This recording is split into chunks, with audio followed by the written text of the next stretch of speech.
Nothing's going to happen until Putin and I get together, okay?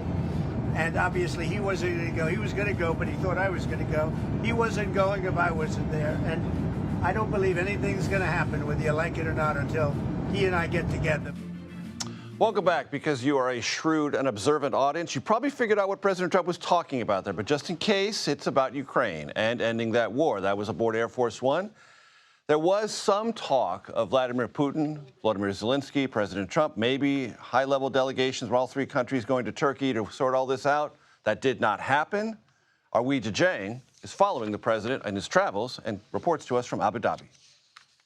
President Trump received the royal treatment from the moment he stepped foot into this region, and that certainly was the case here today in UAE as well, where he visited one of the biggest mosques in the world, as well as the presidential palace as part of an official state visit, then wrapping up his day with a lavish state dinner. But of course, this is also a business trip for the United States. In fact, the theme of this entire visit for his first foreign trip abroad has been, let's make a deal. And in this country, we expect the focus will be artificial intelligence. This country wants to be an AI hub for the entire world. And so they will try to hash out a deal, perhaps involving the American company NVIDIA. We are watching closely whether that company will be able to export about 500,000 AI chips here every year. We do know that in March, these two countries already agreed to a framework where the UAE will invest over a decade $1.4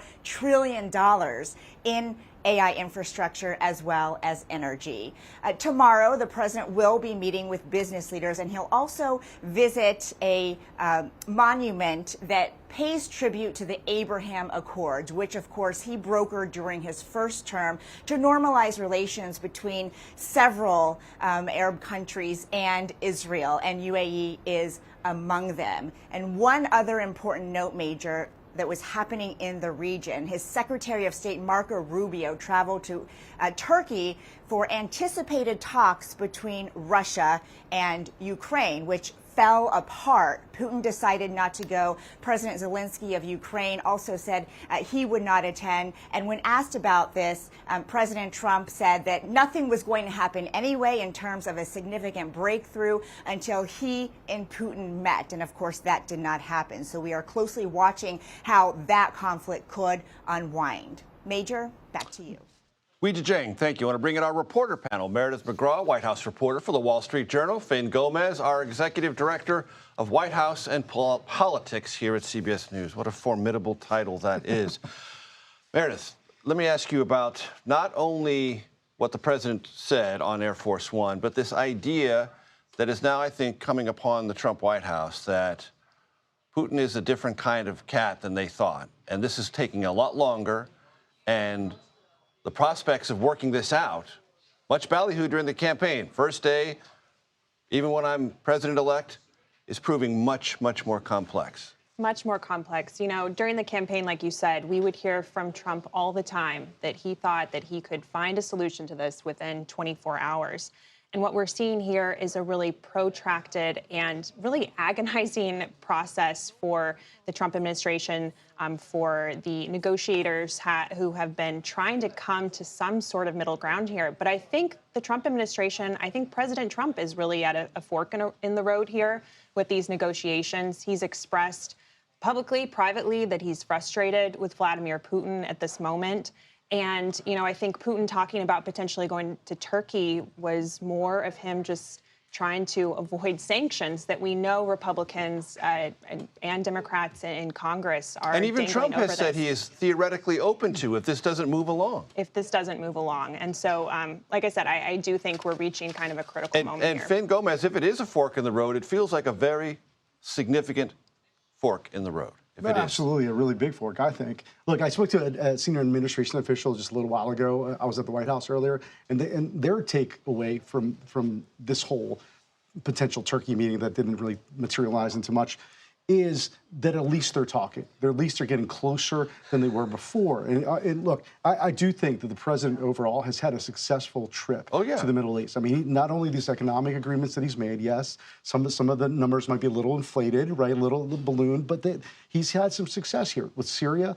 There's serious sanctions, the steps towards normalizing with the relations with that country, to the economic agreements, the AI agreements that Weijia was talking about, and to this. Of course, also at the beginning of the trip, it was the Israeli-American hostage that was freed. Edon Alexander that was freed. So there has been some wins here for the president during this first major trip of his second term.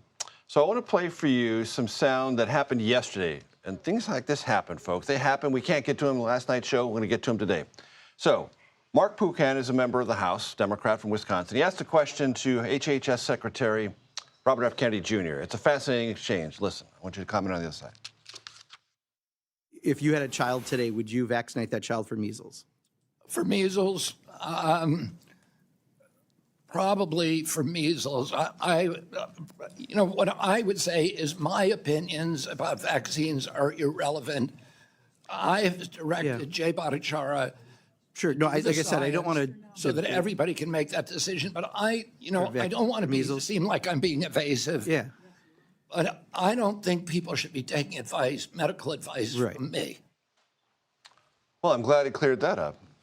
Yeah, the Secretary of HHS saying. And let's remind ourselves, back to the campaign, Make America Healthy Again. That was the whole idea. I do have these ideas, and you better listen to me. And I'm going to take on all these various factions of the either pharmaceutical industrial complex or the food industrial complex, because I have better ideas, and you ought to listen to me. Yeah, I mean, RFK Jr., like you said, he has espoused his ideas on vaccines for years now. He's known as one of the leading vaccine skeptics, and for him to say, wait, don't listen to me, I don't have an MD, is kind of something, especially considering he's the HHS secretary and he oversees agencies that should be providing. And there's a communications component to this. Yes. And on the question of measles, setting aside COVID and other vaccines, but measles, the medical evidence there is abundantly clear. For it decades. Helps. Yes. Absolutely. And he's still hesitant there. I think to a lot of moms and dads at home watching that, I would think it would cause some concern. You know, like if measles has been something that's been demonstrated for years as a public health emergency. Now, Finn, I know you want to talk about something we did on this show yesterday. Malcolm Kenyatta was on this program. He is part of the DNC vice chairmanship. Been several elected. There's now a controversy over whether or not those two elections with him and David Hogg were valid. And he's now publicly calling out David Hogg over lots of issues. Let's listen. The problem I have, and I talked about it online, and we'll talk about it in some detail today, is that David has such a casual relationship with the truth. He understands, like I understand, that this complaint about the procedural mechanisms of the election was filed back in February. When I saw David's statement aligning this with this myth that he has been the target of, some Democratic Party smear campaign against him, it really frustrated me. Finn, your take? My take is 1A, great job, exclusive interview by Major Garrett. Stop that. Way before Stop MSNBC. No, a lot of news out of that one. 2, honestly, let me just say this.